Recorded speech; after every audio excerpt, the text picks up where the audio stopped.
All right, everybody. I'm going to start this segment with a seemingly out of context, not out of context, but off topic story. A little teleportation back in time for just a moment. A long ways back in time. Back to when I was but a little lad in middle school. Maybe 11 years old, 12 years old at the oldest.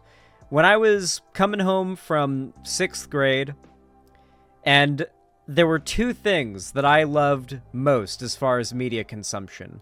Minecraft and Adventure Time. And like other Cartoon Network era cartoons like Regular Show and whatnot. And because of that, I found myself watching a lot of content on YouTube about those two things. And when it came to cartoon content back then, it's not like today where there's tons of really good cartoon channels where it's like you've got Roundtable, you've got why am I blanking right now? Sarcastic Chorus, you've got fucking I'm blanking on names right now, but like I recognize them immediately and like watch them when I see the videos come up in my recommended. Saberspark, yeah, I think Saberspark is pretty good. And DJ Reaper Skier just kind of spoiled the whole story. But back then, the biggest and most like enjoyable and, to my opinion, funniest content creator within that sphere was Rebel Taxi, aka Pan Pizza. Now, I loved watching his content. I got into him because of his coverage of Adventure Time stuff, but then I watched his other content, really enjoyed it. He's funny as fuck. Here's the thing, though. Fast forward many years, and I still, in that time, occasionally watch his content, right? Fast forward many years, my editor, Cherry, has kind of built a circle of friends on Twitter. And I often see Cherry interacting with those people, and because I see Cherry interacting with those people, I know they're cool. I know they're chill, and so I follow them, and we become mutuals, and we're cool. It's, you know, Cherry's pretty good at, like knowing someone's cool with Cherry is a good way of me knowing they're gonna be cool, you know? And it's nice. So, a particular person, who I'll name in a moment, starts talking to Cherry, and they become friends. And it's like all well and good, and I see a tweet from them about Rebel Taxi.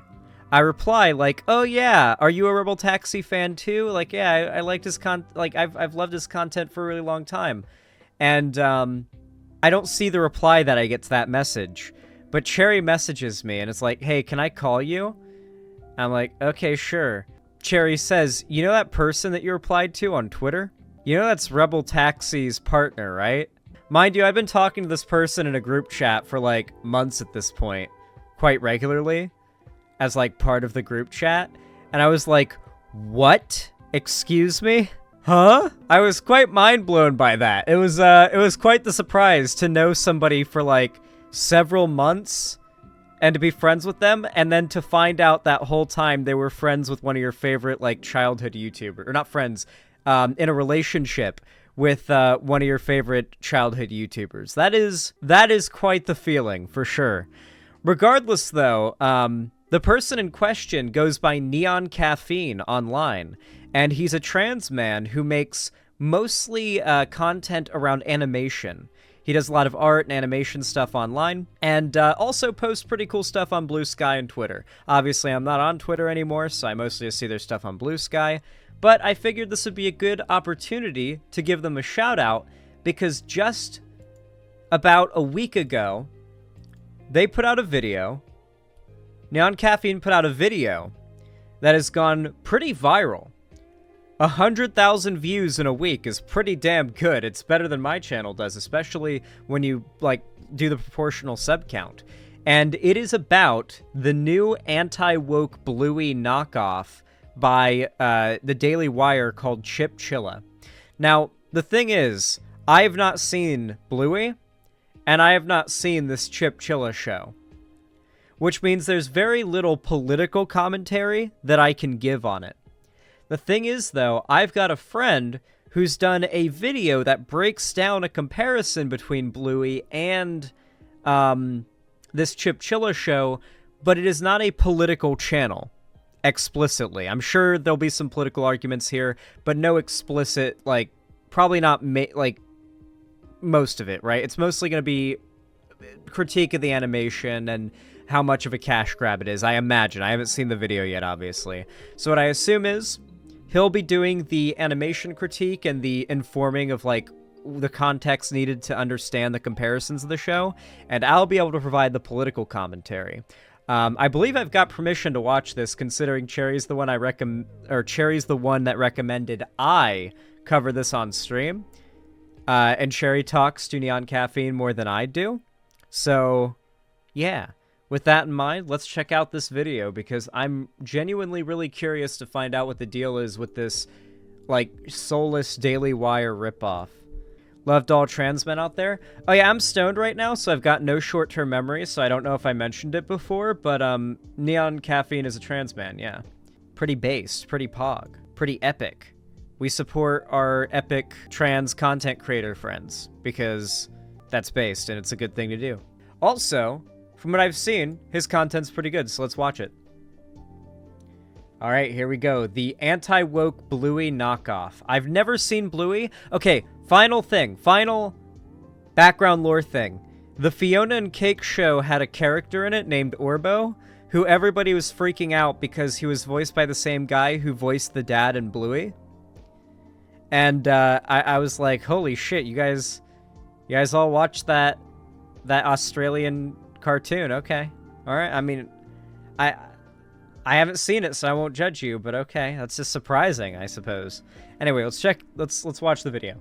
I think it looks very similar. I think it's outrageous, and if I was Bluey, I'd go and sue them. An American TV show is being accused of ripping off Brisbane's runaway hit Bluey. Chip Chiller tells the story of a family of... It's getting tons of attention in Australia, and negatively. Oh, that's interesting. Australia's not happy about this. You mean Queensland cartoon? Queensland! Rodents. As you'll see, there are striking similarities between these copy rats and our favourite healers. Good morning, Tradwife Nation. As a chinchilla owner, I feel legally obligated to watch this god-awful children's cartoon. Chinchilla. Before I get into the show, I need to explain the reason it exists and who's behind it. Earlier this month, the Daily Wire launched a streaming service called BentKey. I'd rather bend a key than bend my dick. It allegedly dropped on Disney's 100th anniversary because they hate Disney for, not supporting the Don't Say Gay bill. Yeah. Well, there's a little more behind it than that. I feel like this is going to be awesome, because Neon Caffeine is based politically, but is not, like, terminally fucking steeped in politics to the extent that I and many of my, like, audience are.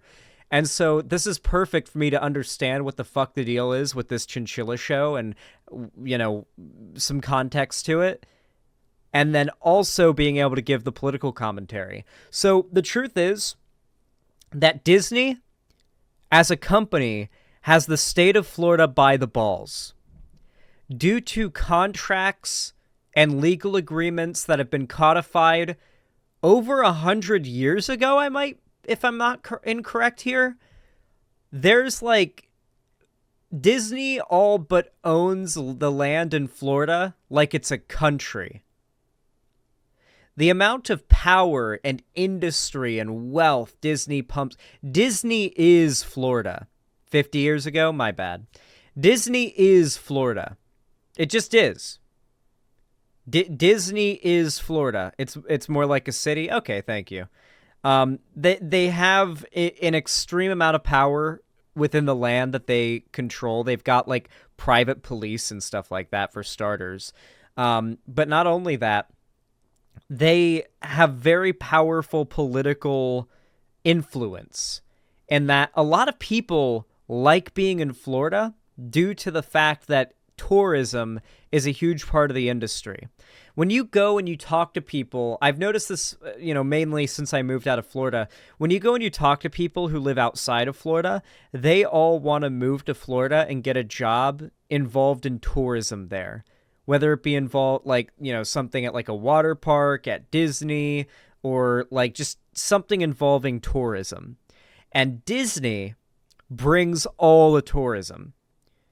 More than people go to Florida for the beaches, more than people go to Florida for the natural beauty or the food or any other thing you can do there, hunting or whatever, people go to Florida to go to Disney and Universal and so on, but primarily Disney. Brings a lot of money to Florida. There are countless reasons why the right now is so hell-bent on trying to destroy Disney. So much so they're trying to take away traffic from their kids' programming to try to, like, weaken the company's finances and siphon more towards the right. Yeah, and Busch Gardens is pretty nice. I like Busch Gardens. I've been to Busch Gardens probably 100 times. But, yeah, the amusement parks bring the most tourism, I would say. I'm pretty sure, like, I've seen statistics that say that it's the amusement parks that bring more tourism than even, like, the natural habitats, which in large part is why so many Republican Florida government people have not really cared as much about preserving the springs. They've sold them off to companies that bottle the water and sell it and destroy it, destroy the rivers and the springs that feed them. It's a really wide spanning problem, but a lot of it just spans back to Disney has Florida by the balls. Disney is pretty progressive in their public messaging, and they do not want Florida to become a hostile state to a large demographic of people that will not visit their theme park and will see their brand as bad for having a theme park in the state that is hostile to them. So, yeah, there's a lot of reason to it. It's a lot of background. Streaming platform was literally created to be like anti-woke Disney or whatever. In an ironic twist, conservatives are actually the ones who want to indoctrinate children. Actually, let's be real. Is that really a twist? So how is this show a Bluey ripoff exactly? I want to state that the writing isn't even remotely comparable, then the themes are not the same, the characters are not the same. So the thing that the right has been doing for quite some time now as their main, like, big gotcha against the left is to accuse the left just incessantly of doing a thing, and then eventually just whether or not the left is actually doing it, and then eventually start doing it themselves with the justification of, well, if the left is doing it, we have to do it to combat them. So their justification for their streaming services, all those years of the left indoctrinating kids with all this woke media, means that, you know, they threw the first stone. We're putting this out to balance the scales, is essentially their forward-facing argument. We all know it's not what they actually believe, but it's what they say. Show a Bluey ripoff exactly. I want to state that the writing isn't even remotely comparable, then the themes are not the same, the characters are not the same. The issue mostly lies within the art and music styles, and in fact Chipchilla used to have an entirely different art style before Bluey became super popular. Once Daily Wire saw Bluey's success, they redesigned the character models to look more like Bluey, and dude, I thought there was a chance it was just coincidence-ish. Like, maybe they were just going for a generalized design that approximates a lot of popular kids' cartoons. Like, maybe they put it into AI. Like, popular kids cartoon character, they put into, like, an AI generator and got this design format to work off of. But this is blatant that they're trying to copy the Bluey art style. And the sad thing is, all they would have to do to make this blow up is put it up for free on YouTube. If their goal was simply indoctrination of kids, they could put it up for free on YouTube and it would blow up like Cocomelon shit, right? The problem is that won't make any money because you can't run ads on for kids content videos on YouTube. And so they put this behind a subscription streaming service, which means this content will never really be exposed to any kids other than those who have parents that are already indoctrinating them into conservatism to begin with as part of their upbringing. Like, yes, there are going to be kids that are going to be like watching this shit, but those are going to be kids who have parents that are subbed to the Daily Wire, you know? Like, I don't think this is going to corrupt the mind of a generation or anything like that, or anything close to that.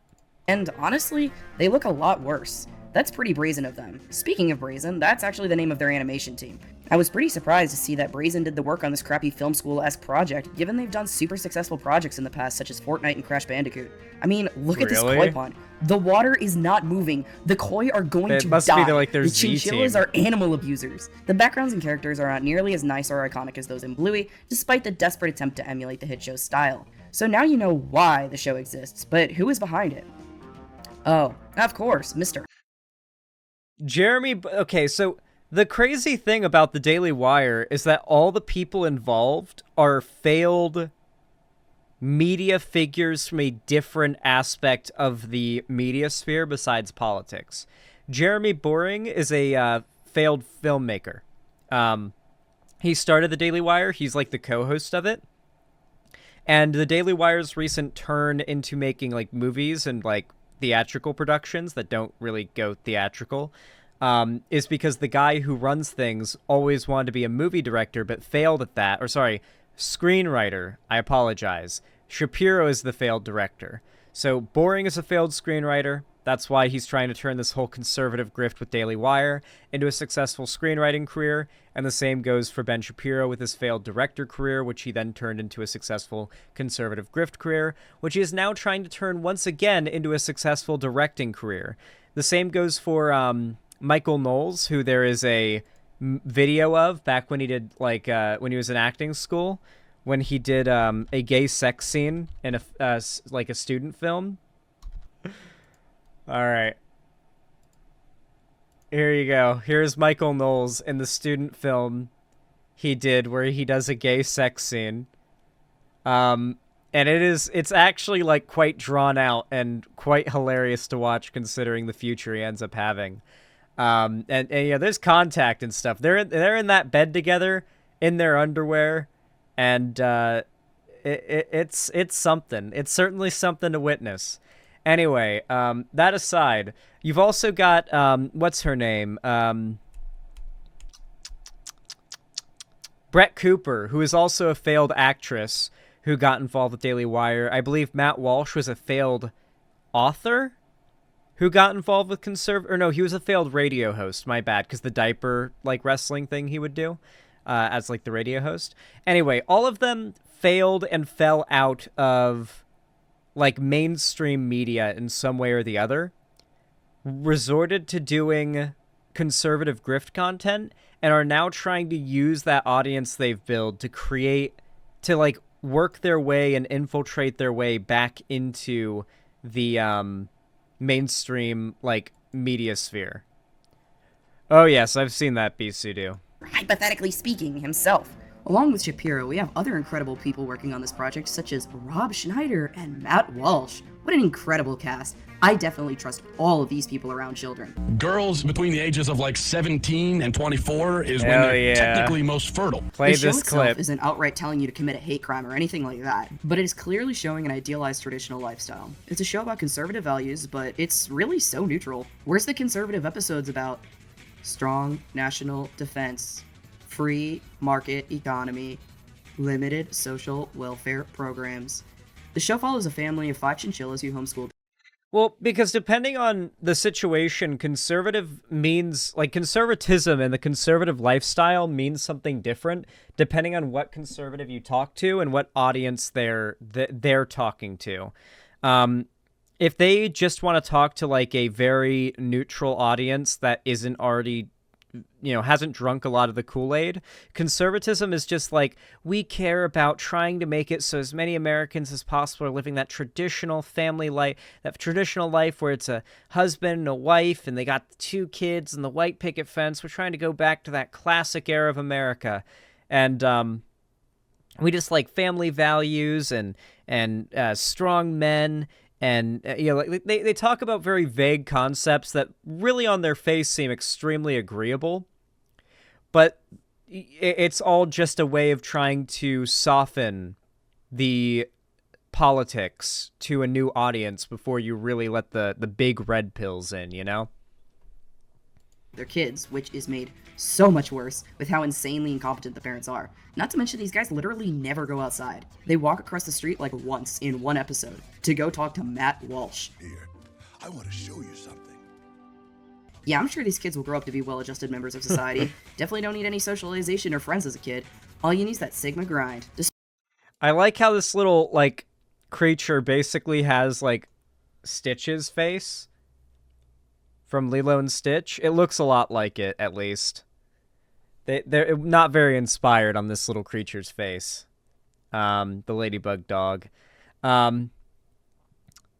Don't question mark me. Yeah, it's like a mutilated Stitch. Yeah, very uncreative character design, if I do say so myself. Like, the thing you have to remember, though, is the kids who are going to watch this won't notice how bad it is. Like, think back to when you were a kid.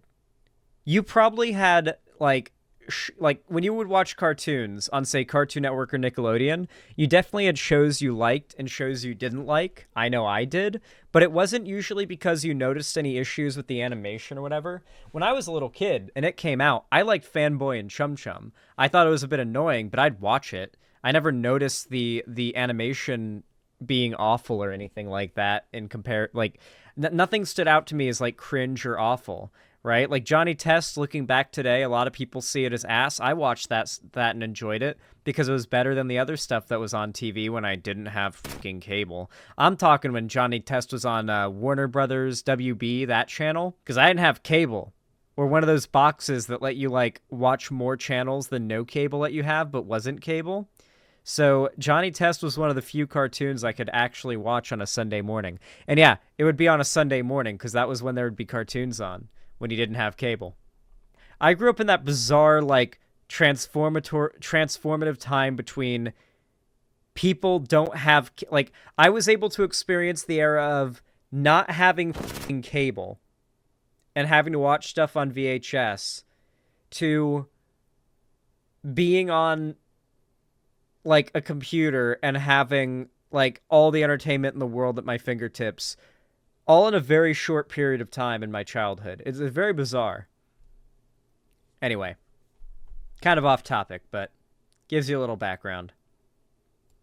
All you need is that Sigma grind. Despite being homeschooled, they're never learning math or anything, aside from like one science and one history lesson. Just stupid shit like how not to be scared of the pastel-covered My Little Pony-ass looking woods, or like, whatever the fuck is going on here. The characters are incredibly flat, even for a kid's show. They all have one personality trait, and that's entitlement. Although, you know what? That really is the average family who watches Daily Wire, so that actually checks out. One thing I will absolutely say is the show is kinda odd when it comes to female characters. Jenny, hold my calls. I'm gonna walk and talk with these two.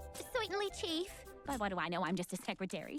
This dumb bitch just accepts that she's just a mere secretary and her life is of no value. I could slaughter her in the streets and she'd be the topic of a Netflix biopic. She also always wants her kids to do the most basic shit ever for her. Like, she loses her earrings and she's like, okay, you guys go find them. Not to mention, she has never... Well, yeah, conservatives, like, that makes... So, what I feel like is that overall, the messaging of the show is going to be vaguely conservative, but they don't really care about pushing a conservative message. It's more so that the show is going to be informed by the conservative opinions of the people who made it. And they're just making a kid's show. They don't really care about indoctrinating kids as much as I think they care about pulling an audience away from Disney+. Like, I'm pretty sure that's what their hope is, right? Is that people, like, parents will start subscribing to Bentkey and unsubscribing from Disney+, and having their kids watch this instead, and it'll be a reliable source of income. This is more about creating a competitor to Disney than indoctrinating kids. That's the vibe. That's the vibe I'm getting. Which means it took her 10 fucking minutes to lose that pair of earrings. No wonder she can't get promoted past secretary. The daughter Charla is also portrayed in an interesting way because, like, okay, so she has a few episodes that are, I think, supposed to be about her. And, like, I just want to go through them one by one because they are arguably the weirdest in the series. In one episode, it starts with her being afraid of the closet and the dad is talking about bravery, so you think, oh, she's gonna learn how to face her fears, right? Well, no. They set up a fantasy roleplay to try and help her become brave, but like 30 seconds in, Chip is like, fuck that noise, I'm out, and gets lost in the woods and has to face... The art style unsettles me deeply. It's because it's very cheap. The animation as well is very bad, like you can tell. Like, this is lower quality than the shittiest animations you'll see on TV these days. This is like low effort Flash tier. Like, the backgrounds are really low quality. The characters are not very well designed. The animation isn't smooth. Like, I'm not much of an animation critic, but I mean, like, I have seen several indie animation projects on YouTube way better animated than this. I mean, compare this to Hell of a Boss or Hazbin Hotel's pilot. The animation is far better in those projects that are literally indie projects made for YouTube than this. His fears, and when he returns, the mom is like, wow, our family is so brave. You know why that logic is, right, by the way? That, like, adult animated shows get a lot higher of a budget just in general and have a lot more effort put into them in general than kids shows tend to, besides very few exceptions, and said exceptions becoming very well beloved. It's because a lot of people just assume that kids don't care about quality in the media they consume. They're too stupid to like, be able to notice it, or appreciate it, or respect its absence. And so a lot of kids media is just made to exist. You know, it's just made to be put out by, like, executives like this. And a lot of it these days especially does seem to just be, especially the younger the demographic is, tends to be, like, just absolute drivel. What are the odds they use some, like, outsourced studio to Korea or China or something? Almost certainly. Well, like, It depends. Like, a lot of studios do that, but it's for different parts of the process, right? Like, a lot of animation you watch, you'll hear it's outsourced to Korea or China, and you think, oh, so they did the animation in Korea or China. Usually what they do there is, like, that's an overstatement. Like, it's not the animation that's done, it's, like, the coloring. Or it'll be, like, the, like, what's the term? Like, cell shading? I don't know. Like, it'll be, like, a very simple part of the process that isn't necessarily inherent to the art itself, just something to speed it up or whatever. I know that I've seen a lot of animated shows get shit for that, and then you look into it and it turns out, like, oh no, it wasn't animated, like, out of in a studio. It was developed, like, it was completely animated in the studio. It was just colored or shaded out of studio. Or compositing. Yeah, compositing is very commonly done outside of studio. Like, outsourced. Where's the fucking lesson? The daughter never faced her fears. She isn't brave. She didn't do shit. Y'all just forgot about her. There was no character development. I guess the lesson was that women are stupid pussies and we need to focus on men and how awesome and red-pilled they are. Boys, boys, boys, boys, boys, boys. Another episode that centers around her is one where she's being taught not to be a snitch. If she lived in Detroit, she'd be the victim of a drive-by shooting. She's encouraged by her parents to write a newspaper and learn to write about interesting stories, but instead she writes about shit like a guy picking his nose and Chip not putting his laundry away. When all is said and done, though, the paper still has more integrity than Fox News. She finally finds her story by reporting on the record toy donation in her town. Wait, oh my god, is this supposed to be like a kid's version of, like, journalists that like, find out dirt on Republican politicians and publish it? I'm pretty sure that's what they were going for, like a very dumbed down kids version of, like, oh, an investigative journalist caught a Republican doing some scandalous shit. It's bad if you publish that. You don't want to be a snitch. That's bad. That's their business. Like, the journalists are bad. Don't trust them. They're awful. Yeah, like some, like, cancel culture narrative in a show that's meant for, like, what, 4-year-olds? Record is a single fucking box that one kid brought. People are selfish. We live in a cruel world. The third is an episode where she becomes a power-hungry president. A great leader knows when to give up power. No comment. Another issue I got with this show is how incredibly stupid the parents are. These guys are a perfect example of why not everyone is qualified to homeschool their children. They destroy the house in every single episode, neglect their children by doing shit like refuse to... Oh yeah, they did, the chinchillas are colored based on their gender. I did just notice that. You're right. The purple ones are girls and the blue ones are boys. Fix the AC because they're too busy in the massage chair, and then they act like they're teaching the kids some lesson by doing that. You're not teaching shit, you're just lazy. The dad looks like he's about to ask me to get him a Pabst Blue Ribbon from the fridge and call me a slur if I'm not fast enough. Everyone in this show feels irresponsible, stupid, and entitled. I hate everyone here. There's no character development or anything. Before you say, well, Mango, you're watching a show that's for Well, a lot of it is also that conservatives look very, like, they look down heavily on children. A lot of our society's, like, negative opinions we have on kids come from conservatism. From, like, the subreddits that are all about, like, the people that make it their whole personality they'll never have kids and how much they hate kids, and they make posts about how, like, I hate when I go out in public and I have to see people's crotch goblins. Like, those people tend to be overwhelmingly conservative, which is ironic considering those people tend to be very, like, conservatives tend to be very pro, like, breeding or whatever, right? They're breeders. They're into breeding. And so it's weird that they all, like, the people on Reddit who are like, I hate these people's crotch goblins, tend to be right-leaning too. At the end of the day, it's that cruelty is a conservative value and kindness is a leftist one, or at least a left-leaning value, I should say. And where you find people who just make cruelty a large part of their personality, you will typically find conservative beliefs in one way or the other. It will often lead them to conservatism. So in that way, like, I found that conservatives just fucking hate children. They really do. They despise kids. They'll weaponize kids and pretend they care about kids for political points on, like, an issue. But when it comes to their actual, you know, behavior and their beliefs around children, they despise them. Like, they do. They look down on them. They see them as, like, basically kids should be their slaves.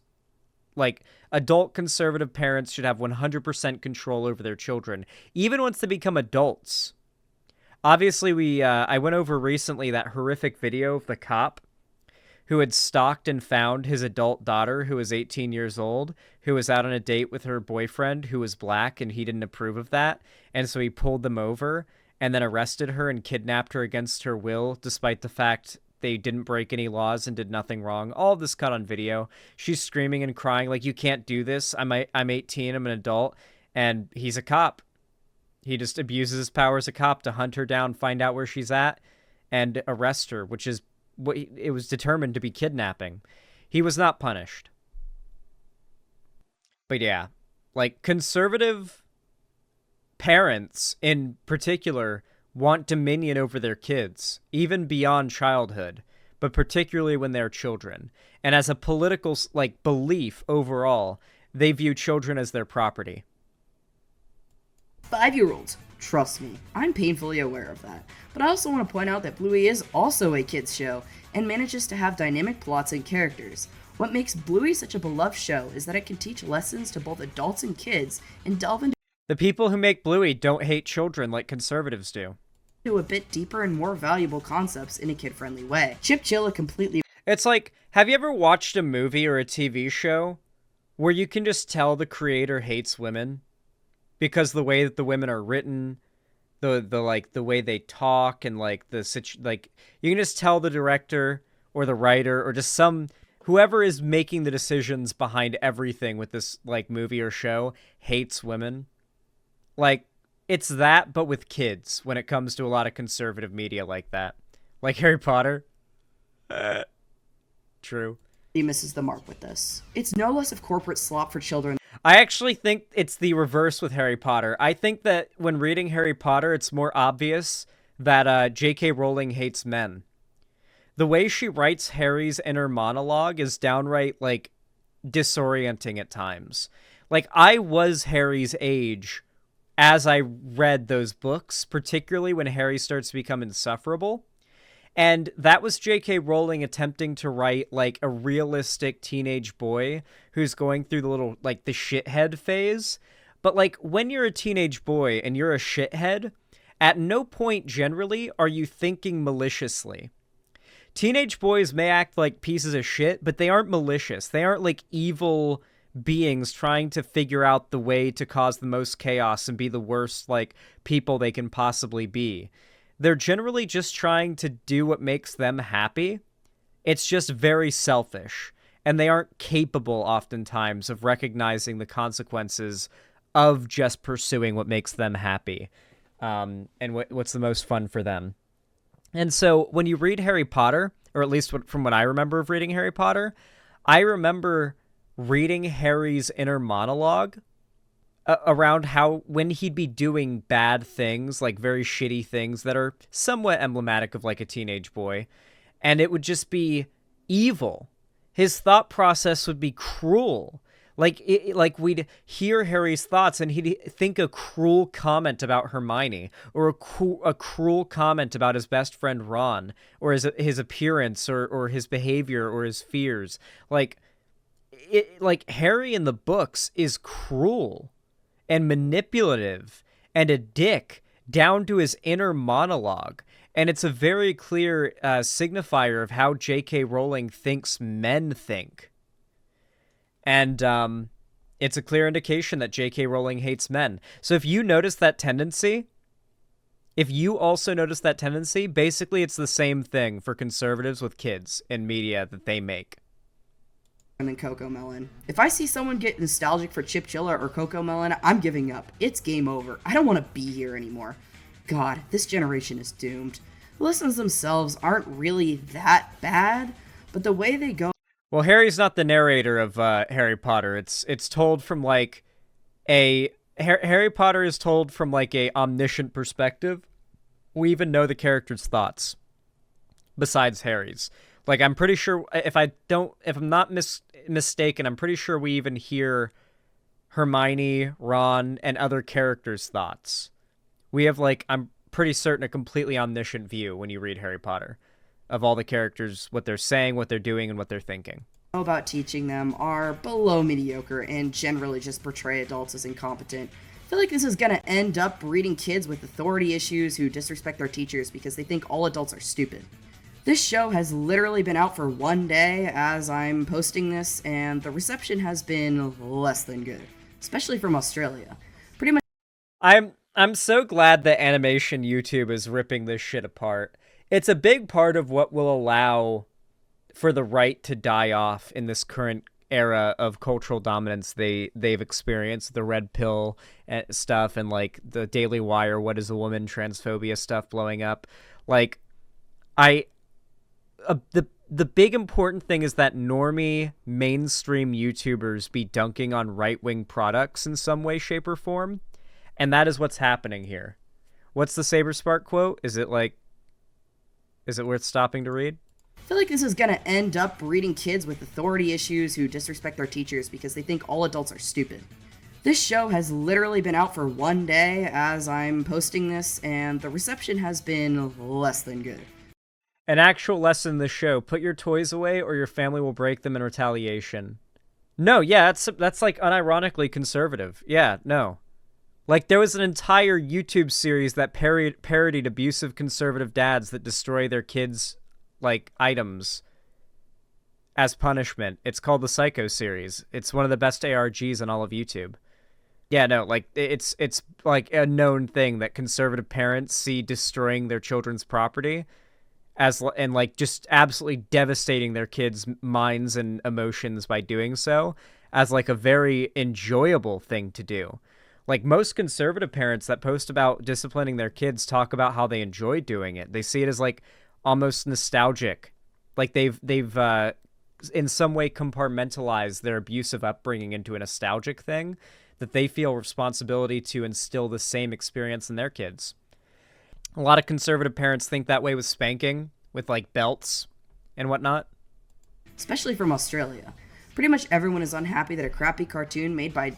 I was spanked with a belt growing up, and I recognize it as the abuse that it was and do not defend it by any means. There's a lot of people out there that don't want to admit or accept their parents were abusive because a ridiculous amount of parents have like hit their kids with a belt. Like the thing was, when I was a kid, and I will talk about this openly, there were many days when I was in elementary school where if I got that like bad mark on my agenda, on my like little card I bring home, because you have like the card thing, like it was basically a known thing, like a deal that was established, that I would come home to like a whooping with the belt. And the way it would work is I'd have to put my hands up on the wall and like face my back to my mom, and she would like have at it with the belt. And if I fell on the ground and like curled up in a ball, and I was like a little kid, like 7 or 8 years old, if I curled up in a ball and tried to defend myself or like put my arms up or turn like turn away or anything, She was going to keep swinging, and the belt was going to hit where it hit. So I was, like, better off if I just stood and took it. But I never could because, like, fight or flight instinct, you know? And so, like, I usually end up getting quite a few pelts to the face or the arms or to the back and to the chest and whatnot. And that happened nights in a row. That would happen when I was in elementary school. To the face? Yes. Yeah. And this is not unusual. Getting hit with the belt and it hits where it hits if you, like, struggle is not an unusual experience for a lot of kids. And now my generation has grown up to adults, and there's this sort of struggle of, do you admit and do you call your parents abusive for doing this abusive thing by condemning this behavior being done to children now? And by extent, call your parents abusive and admit that you were abused? Or do you defend that behavior in order to keep yourself from having to admit you were abused or having to call your own parents abusers? Do you compartmentalize it? Do you say, yes, beating your kids is normal. It's, you know, we've been doing it for hundreds of years. It's discipline, right? That's a lot of how it's happened. Ben Shapiro is attempting to ride off Bluey's coattails. I don't really see this show or the streaming service being successful, as neither are anything special. And honestly, the streaming service market is ridiculously oversaturated right now. And who is going to choose Daily Wire Plus over something like Netflix? If anyone watching this is thinking, ooh, me, I would do that, I want you to find the nearest bridge and contemplate your life choices. If you want God damn, okay. This is good content. Any video that tells people, like, if you're a dumb conservative, you should consider redacted, then hey, I'm on board. No, like, legitimately, I don't think this bent key thing is going to be a success. I think it's going to be a big part of the Daily Wire's downfall. I think the Daily Wire is probably going to fall off big time in the coming years. I think Ben Shapiro is losing a lot of his steam. I think the fact that so many of these Daily Wire stooges like get popular off of IRL engagements, get confronted on their lies by people who know them eventually, and then have to quit doing them. Like Matt Walsh, after the Shark 300 thing, is now no longer doing IRL engagements. From what I've heard, Matt Walsh, because of him getting confronted at that recent event by Shark and someone else as well. I forget what their name is, but they also watch me. They got confronted by two lefties, or Matt Walsh got confronted by two lefties and is now not doing any more like IRL events. So that happened with Ben already. Alec Gunter, thank you. Yeah, that happened with Ben Shapiro already. And it's happened with countless other of these creators as well in the digital space too. Once they get blown out and stop being willing to actually defend their ideas against the lefties they claim are so weak and incapable of defending their positions, they start to fall off. They start to look weak. You can only make content exclusively meant to shit on the left and entertain people who already agree with your conservative ideology for so long. You have to be willing to really defend your positions eventually. And once they swear that off because they know they're going to get ambushed by people who will definitively call out their demonstrably provable lies, it's just a slow spiral down. The only person in that space of the Daily Wire that's growing right now is Brett Cooper. The problem with Ben Shapiro is that he is both Jewish and does not appeal to anti-Semites and the right, and the fact is he is legitimately smarter than his audience. Yeah, a lot of right, like, the fact that Ben Shapiro is Jewish is a massive turnoff for a lot of the right. And that is something that Ben has, honestly, more than ever lately, started to embrace and talk about, especially with the stuff going on with Israel and Palestine. And so, like, conservatives that could before kind of, like, ignore and look past the fact that Ben Shapiro is Jewish really can't now. He really leans into it these days. So the more anti-Semitic of his audience, meaning like most of them, are having a much harder time ignoring the fact that like they're listening to the words of a Jewish person, right? Like they're having a harder time fighting the anti-Semitism that flows through them. Something to show your kids that's age appropriate, but also not complete brain mush, put on Bluey. I'm usually the type of person to look for redeeming qualities in media I dislike, but honestly, this cartoon and its service only exists as a fuck you to Disney for supporting gay rights. I think that's kind of a weird reason to make a cartoon. So yeah, I guess I can't really be asked this time because I really and truly did not find anything even remotely redeeming here. It's not even like the worst cartoon or anything, it's just really boring, really flat, unlikable, unwatchable, and disjointed. I would normally also say, hey, if you enjoy the show, no hate to you, but to be fair, if you're old enough to be writing a comment on this, you're probably not watching it anyways. Yeah. I want to give a shout out to some cartoons that are actually good to show your kids, because obviously you don't want to show them this one. You can show Bluey, obviously, you know, the show this is ripping off, but other few cartoons that I want to shout out are My Dad is a Bounty Hunter, which I see absolutely nobody talking about, but is absolutely fantastic. Shows a great family dynamic, delves into deeper topics while still being kid-friendly. Same with Mood Girl and Devil Dinosaur, and the art for that is absolutely incredible, and so is the music. It's just very, very... See, there are inspired kids shows. It's just not from conservative, like, corporations that are just trying to pump out low-effort cash grabs who have writers that are, like, conservatives that despise children and write them to be, like, monsters, like they think children are.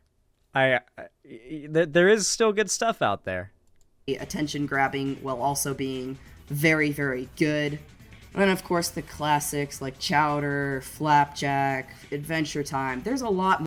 I want to die at hearing those words. The classics, like shows I grew up with. Fuck. Shit. Fuck. Are those considered classic now? Are those considered classic cartoons? I like hardly consider Ed, Edd n Eddy to qualify as classic cartoon because it still feels so new, you know? When he said that, this is how I felt. This is how I felt when he said that. Bruh. Bruh. Gah. More stuff you could put on besides, you know, Chilla. Anyways, I hope you guys enjoyed this video. I definitely found it to be an interesting topic that Ben Shapiro, of all people, decided to make a cartoon. So if you like this video, leave a like, subscribe with notifications on. I will catch you on the flip side. Based. Yes, go subscribe. Links will be down in the description below and in the pinned comment. And of course, I'll be posting a link to the channel. Here's a link to his channel in the chat as well. Go subscribe, go watch the video, and say that I sent you. He also breeds axolotls, so if you like axolotls and axolotl breeding, then you will no doubt enjoy his content too. Thank you to Neon Caffeine for letting me react to his video and use it as sort of the basis for criticizing the Daily Wire's desperate attempt to try and create a new revenue source for itself while also attempting to try and dethrone Disney in the kids animation game. Like, of all people to wage that battle against, Disney? Really? This won't end well for them.